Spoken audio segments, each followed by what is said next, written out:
Hello दोस्तों, आज हम लोग बात करते हैं शेरशाह सूरी के बारे में, जो मुग़ल काल में बहुत कम बात किया जाता है इनके बारे में।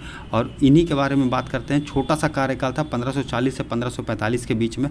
और इनसे हम लोग जानते हैं कि यहाँ से क्वेश्चन क्या क्या आ सकते हैं और इंटरेस्टिंग फैक्ट क्या है कि इनके बारे में ये क्या क्या अपने कार्यकाल में काम किए थे।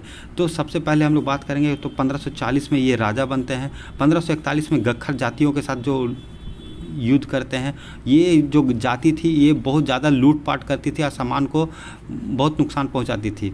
1542 ईस्वी में मालवा पे अटैक करते हैं। 1543 में रायसेन के ऊपर में अटैक करते हैं, वहाँ विजय प्राप्त करते हैं। 1544 में मेवाड़ के ऊपर अटैक करते हैं, वहाँ विजय प्राप्त करते हैं। और उसी समय ये बोले थे कि एक मुट्ठी बाजरे के लिए मैंने पूरे भारत को खो दिया।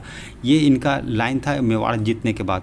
और 1545 ईस्वी में कलिंजर युद्ध में ये इन्हीं के खुद की तरफ से गोला आता है, बम गोला आता है और इन्हीं के ऊपर गिर जाता है, जिससे इनका मौत हो जाता है। अब हम लोग थोड़ा सा विस्तार में बात करने का कोशिश करते हैं कि शेरशाह सूरी का बचपन का नाम जो था फरीद था। इनके पिताजी जो थे हसन अली थे और ये बिहार के बहलोल लोदी के दरबार में कार्यरत थे।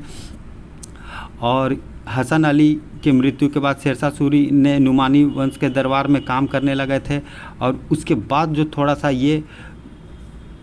इनके कार्यकाल के ऊपर जाते हैं, थोड़ा सा ये बहुत अच्छे काम किए। और उसके बाद इनका जो मेन जो रोल आता है यहाँ पे 1538 ईस्वी में बंगाल अभियान के बाद हुमायूं लौट रहा था। 1539 में चौसा नामक स्थान के पास शेरशाह सूरी ने आक्रमण कर दिया और हुमायूं को पराजित किया। और 1540 ईस्वी में बिलग्राम कन्नौज के युद्ध में भारत छोड़ने के ऊपर विवश कर दिया। 1540 में शासक बन गया था। और यही बात ये जब बाबर के समय में ये कुछ काम करने के लिए वहाँ पे सेना में गए थे, तो उसी समय ये शेरशाह सूरी ने स्टेटमेंट दिया था, यदि मेरा भाग्य ने साथ दिया तो एक दिन हम भारत से मुग़ल को हम भगा देंगे। और ये इसमें सफल रहे थे और इनका भाग्य भी साथ दिया था। और इसी के लिए शेरशाह सूरी यहाँ पे हुमायूं को बाहर कर देते हैं और इसने हजरत आला की उपाधि धारण की थी। फिर 1541 में शेरशाह सूरी ने गख्खर जातियों के साथ युद्ध किए, बहुत अच्छे तरीके से युद्ध किए थे। और उसके बाद जो है 1542 में मालवा के ऊपर में अटैक कर दिए थे। ये जानते थे कि हमको मालवा से अटैक करने के पहले हमको गख्खर जाति से अटैक करना होगा, काहे कि ये इन लोग का सामान को चोरी कर लेते और सामान को बहुत दिक्कत करते थे, खाने पीने के सामान को। और जो गख्खर जाति जो लोग थे वो पहाड़ों से घिरे हुए थे, इसी के लिए उसमें लड़ने में बहुत दिक्कत होता था। इसी के लिए शेरशाह सूरी ने सबसे आगे गख्खर जाति से आगे अटैक किए, उसके बाद वहाँ पे विजय प्राप्त किए, उसके बाद मालवा पे अटैक किए। और उसके बाद 1543 ईस्वी में रायसेन के ऊपर में अटैक करते हैं। रायसेन पे अटैक करने के बाद 1544 में शेरशाह सूरी ने मेवाड़ अभियान करते हैं। मेवाड़ अभियान में पराजित करते हैं मालदेव को और वहीं पे बोलते हैं कि मैं एक मुट्ठी बाजरे के लिए पूरे भारत को खो चुका हूँ। और 1545 में शेरशाह सूरी ने कलिंजर अभियान किया और वहाँ पे एक डांसर दासी के कारण वो शेरशाह सूरी ने सेना द्वारा छोड़े गए तोप के गोले को कलिंजर किले में वापस आकर शेरशाह सूरी के समीप आ गिरा, और जिससे कि वहाँ पे वर्तमान में मौत हो गया। और कलिंजर जो है अभी वर्तमान में महोबा में पड़ता है, महोबा नामक जगह में पड़ता है, ठीक है। और एमपी में शेरशाह सूरी को सासाराम में दफनाया गया, जिसे ताजमहल से भी सुंदर कहा जाता है, ठीक है। और इसके बाद हम लोग बात करते हैं कि शेरशाह सूरी ने बहुत अच्छे काम किए थे अपने प्रशासनिक सेवा के लिए, जिसे बोला जाता है कि रात के 12 बजे भी महिला 1 किलो सोना लेके जाती तो उसे छूने का किसी को हिम्मत नहीं था। इतना एकदम सख्त बना के रखे थे अपना प्रशासनिक सेवा को। तो आइए विस्तार से प्रशासनिक सेवा को भी देखते हैं। तो प्रशासनिक सेवा में सबसे पहले टोडरमल जो थे अकबर के समय में जो काम कर रहे थे टोडरमल, उसके पहले आप शेरशाह सूरी के समय में ये सेवा दे चुके थे उनके दरबार में। शेरशाह सूरी ने ही पाटलिपुत्र का नाम बदलकर पटना रखा था। इसने ग्रैंड ट्रंक रोड का भी बनवाया था। इसने किसानों से सीधा संपर्क करके रैयतवाड़ी व्यवस्था की भी शुरुआत की थी।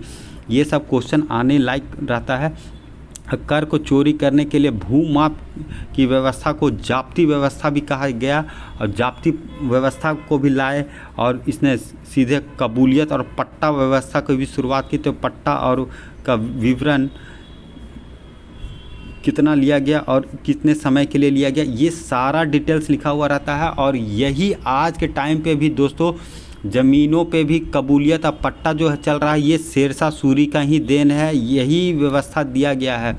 भूमि माप करने के लिए जबीरान नामक कर लिया जाता था, जो किसानों का माप नहीं करता था, ऐसे महाबिलान नामक कर लिया जाता था। शेरशाह सूरी ने जौनपुर में सबसे बड़ा शिक्षा का केंद्र बनवाया था, जिसे भारत का सिराज, सर का ताज कहा जाता था। भारत का सिराज, ये सब क्वेश्चन जो है थोड़ा सा डीपली है, लेकिन आने के लिए बहुत संभावना रहती है। और दूसरी बात, शेरशाह सूरी ने सोने का सिक्का चलाया, जिसे अशरफी कहा जाता था और मोहरा कहा जाता था। शेरशाह सूरी ने चांदी का सिक्का चलाया, जिसे रुपया कहा जाता, जो आज भी भारत में लीगल है। वही रुपया शेरशाह सूरी का ही देन है, जिसे तांबे का कहा जाता था। और शेरशाह सूरी के शासनकाल में चांदी के रुपये को तांबे के दाम में 1/64 था, 1/64 था। यही अकबर 1/32 कर दिया था। अकबर ने आके 1/32 कर दिया था। और देखिए दिल्ली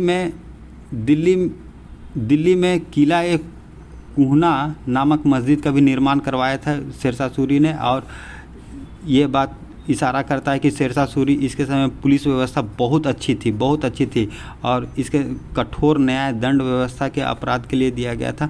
और शेरशाह सूरी के समीप अमीर गरीब और दुश्मन सभी समान होते थे। कितना उत्तम क्वालिटी का बना के रखा था। और ये सब जो है दोस्तों कंटेंट जो है हमने खान सर के बुक से लिया है। और आपको अच्छा लगा हो तो आप एक बार ज़रूर लाइक और सब्सक्राइब करें। और ऐसे ही हम छोटा वीडियो आपके समक्ष में लाते रहेंगे। और शेरशाह सूरी के बारे में कितना अच्छा लगा वो लाइक और कमेंट में बताइएगा। ठीक है, जय हिंद।